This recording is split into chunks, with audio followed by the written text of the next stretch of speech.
বাচ্চা থেকে বড় সবার পছন্দের তালিকায় আছে চকলেট কেক। আর আজকে বানাচ্ছি চকোলেট লাভা কেক। আসসালামু আলাইকুম বন্ধুরা, কেমন আছেন সবাই? তো ঘরে একটুখানি চকলেট পড়েছিল, দেখতেই পাচ্ছেন। তার সাথে একটু বাটার দিয়ে ভাবলাম সব উপকরণ একসাথে মিক্স করে একটা মজার চকোলেট লাভা কেক বানিয়ে ফেলি। তো প্রথমেই আমি নিয়ে নিলাম বাঁচে থাকা চকলেটটুকু আর দিয়ে দিলাম কিছুটা বাটার। এখন ডাবল বয়লারে এই চকলেট আর বাটারটা একসাথে গলিয়ে একদিকে রেখে দেবো। চকোলেট লাভা কেক বানাতে কিছু ইনগ্রিডিয়েন্ট একটু বেশি লাগে, তবে এটা যত সহজে বানানো যায় তেমনি সবাই পছন্দ করে। একটা বাটিতে নিয়ে নিচ্ছি দুইটা ডিম দুইটা একটু ভালোভাবে ফেটে নিব। আর তারপরে এর সাথে অ্যাড করে দিব 1 কাপ পরিমাণ চিনি। ডিমের সাথে গলে না যাওয়া পর্যন্ত দুইটা উপকরণ একসাথে মিক্স করতে থাকবো।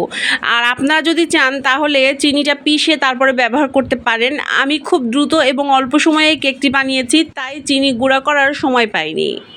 এই পর্যায়ে ডিমের সাথে অ্যাড করে দিলাম কিছুটা ভ্যানিলা এসেন্স। আপনারা চাইলে চকলেট এসেন্সও ইউজ করতে পারেন।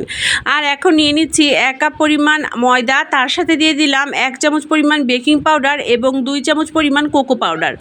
এই আমাদের শুকনো উপকরণ একদম তৈরি। এখন আমাদের চকোলেট এবং ডিমের উপকরণ দুইটা একসাথে মিক্স করে নিব এবং তার সাথে এখন অ্যাড করে দিব ওই শুকনো উপকরণগুলো একটু চেলে মিক্স করব, তাহলে কেকটা খুব সুন্দর এবং ফ্লাফি হবে। আমি যেদিন প্রথম চকোলেট লাভা কেক বানাই ভেবেছিলাম কেকটা হয়তো একদম ভালো হবে না, কিন্তু আমার প্রথমবারেই কেকটা এত মজার হয়েছিল যা বলার বাইরে। কেকের ক্ষেত্রে যখন সব উপকরণ একদম পারফেক্টলি আপনি দিবেন তখন কেকটা সবসময় সুন্দর এবং পারফেক্ট হবে। শুকনো উপকরণগুলো চেলে অ্যাড করে দেওয়ার পরে আমি হালকা হাতে সব উপকরণ একসাথে মিক্স করে নিব এবং একদিক থেকে আমি মিক্স করতে থাকবো, তাহলে কেকটা খুব সুন্দর হবে। আমি যতবারই এই মজার কেকটা বানিয়েছি আমার বাসার সবাই ফিদা হয়ে গিয়েছে আর প্রশংসায় পঞ্চমুখ হয়ে গিয়েছে।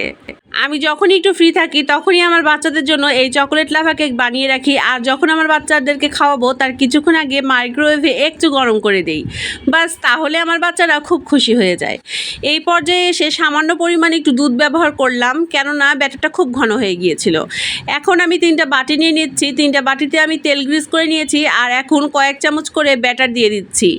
কয়েক চামচ ব্যাটার দেওয়ার পরে এর সাথে আমি মাঝখানে একদম দিয়ে দিব কয়েকটা চকলেটের টুকরো এবং তার উপরে আবার কিছুটা ব্যাটার দিয়ে ঢেকে দিব।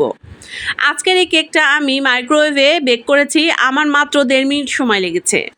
আপনারা চাইলে এই কেকটা চুলাতেও বেক করতে পারবেন। এই ব্যাটার দিয়ে আমার মোট 12টা চকোলেট লাভা কেক হয়েছে। কেকগুলো যেমন স্পঞ্জি হয়েছে তেমনি সুস্বাদু হয়েছে।